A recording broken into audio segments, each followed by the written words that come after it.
তুষার শুভ্র উত্তরাখণ্ডে এবার বিপদের ঘন্টা বাজলো।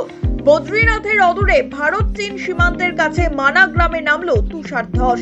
শুক্রবার উত্তরাখণ্ডের চামোলি জেলায় আচমকাই নামে তুষার ধস।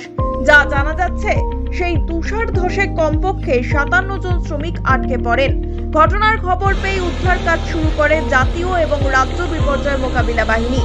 এখনো পর্যন্ত 16 জন শ্রমিককে ধ্বংসস্তূপের নিচ থেকে উদ্ধার করা সম্ভব হয়েছে বলে জানা যায়। বাকিদের উদ্ধারের চেষ্টা চলছে। তুষার ধসের কারণে ক্ষতিগ্রস্ত এলাকার রাস্তাও বন্ধ রাখা হয়েছে। এই বিপর্যয়টি ঘটেছে মানা গ্রামের কাছে। সেখানে সীমান্ত সড়ক সংস্থার ক্যাম্পের কাছে তুষার ধস নামে আটকে পড়াদের সকলেই নির্মাণ শ্রমিক বলে জানা যায়, যারা রাস্তা নির্মাণ কাজে নিযুক্ত ছিলেন। চামোলির জেলা ম্যাজিস্ট্রেট সন্দীপ তিওয়ারি নিশ্চিত করেছেন যে 57 জন তুষারের নিচে আটকে পড়েছিলেন। ইতিমধ্যেই ইন্দো তিব্বত বর্ডার পুলিশ ও সেনাবাহিনী উদ্ধার কাজে হাত লাগিয়েছেন। ফলে কয়েকজনকে উদ্ধার করা সম্ভব হলেও এখনো পর্যন্ত প্রায় 41 জন শ্রমিক আটকে রয়েছেন সেখানে। এই তুষার ধসের কারণে রাস্তা বন্ধ থাকায় স্টেট ডিজাস্টার রেসপন্স ফোর্স এবং ন্যাশনাল ডিজাস্টার রেসপন্স ফোর্সের দল ঘটনাস্থলে পৌঁছতে হিমশিম খাচ্ছে। প্রতি পদে পদে বাধার সম্মুখীন হচ্ছেন তারা। এই বিষয়ে উত্তরাখণ্ডের মুখ্যমন্ত্রী পুষ্কর সিং ধামি বলেন, ये एवलॉन्च आने से चूंकि वो जहां पर बैरिक बनी हुई थी उसी स्थान पर एवलॉन्च आया है और बचाव के काम चल रहे हैं तेजी से। सभी चाहे आईटीबीपी है, सेना के लोग हैं, स्थानीय प्रशासन के लोग हैं, वायुसेना के लोग हैं, एक्सपर्ट हैं, सभी से वार्ता हो चुकी है। सभी लोग अपनी पूरी तरह से बचाव और राहत कार्य में लगे हुए हैं। जो भी जिस स्तर पर, चूंकि मौसम थोड़ा अभी खराब है, विजिबिलिटी बहुत नहीं है, इसलिए हेलीकॉप्टर सेवा वहां पर नहीं हो पा रही है।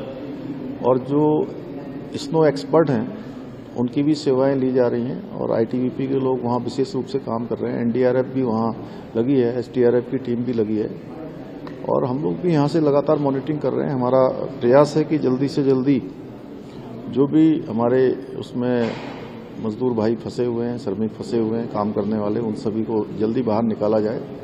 और अलग अलग स्थानों के लोग हैं जो काम कर रहे हैं, उनके लिए यहाँ से अभी हम हेल्पलाइन भी जारी कर रहे हैं, जिससे कि सभी को ठीक प्रकार से जानकारी मिले।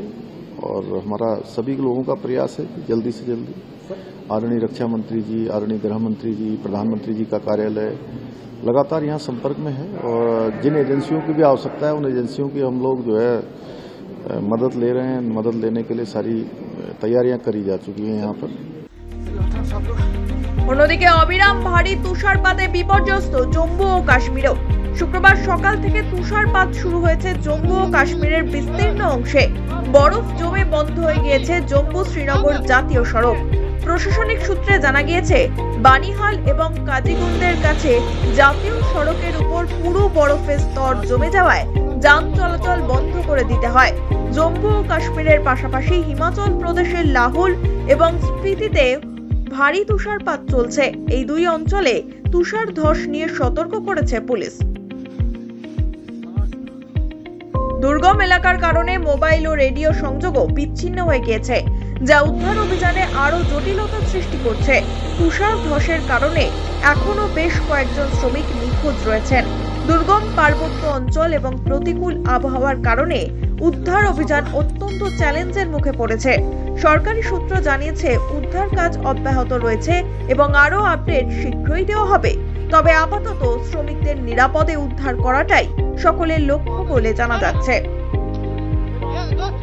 Bureau report, one India Bangla. बात को बंदे को तो लियाओ जो और कुछ ना है।